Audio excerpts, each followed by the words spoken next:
السلام علیکم آیا صاحب تاسو سیدو شریف ایرپورټ ته راغلی نو په څه حاله باندې راغلی او څومره راوړي دي هغه ځای ته چې څه راغلی یې جی خیر و ډېره مننه شکریه شاکر صاحب څنګه چې تاسو ته معلومه ده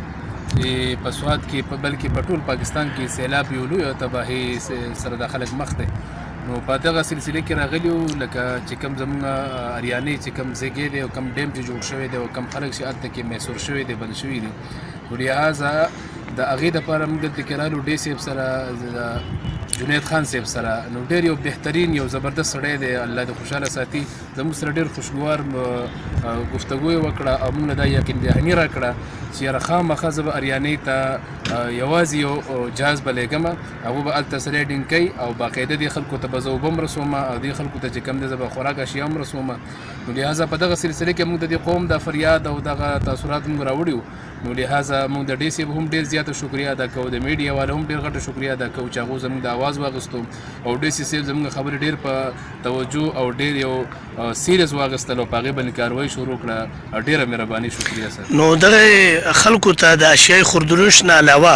نور څه داسې غټه ایشو ده چې په هغه خلکو ته مشکلات دي هلته کې او شاکر الله صاحب د ټولو نه غټه مسله خو یو خو دا مسله ده تقریبا څنګه چې تاسو ته معلومه ده تقریبا 190 کورونه سل کم 200 کورونه غالبا هلته کې هغه د ملبې د لاندې شوي دي نو لهذا که دغه خلک یو کور ته راشي نو هلته به 100 بسترې وي 200 بسترې به وي نو لهذا دغه خلکو ته د بسترو د ټینټونو د هر قسمه چې کوم دی او د ټولو نه غټه خبره ده د ټولو نه لوی او اهمه خبره ده چې موږ د اپیل کوو او د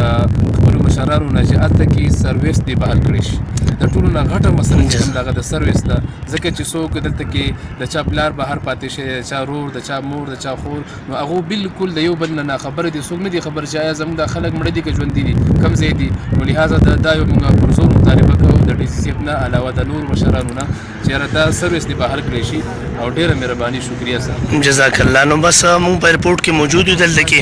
خپل د اریانۍ دپاره الحمدلله دلته کې سټاف هم موجود دی او دا تاسو یې نه چې دلته کې دا الف کارټر هم زی راځي دلته کې نو دواګانې کوئ ټولو مسلمانانو ته زموږ د دواګانو درخواست ده چې څه نه څه زموږ د دې قوم دپاره زموږ د لاس نه څه نه څه ورسي السلام علیکم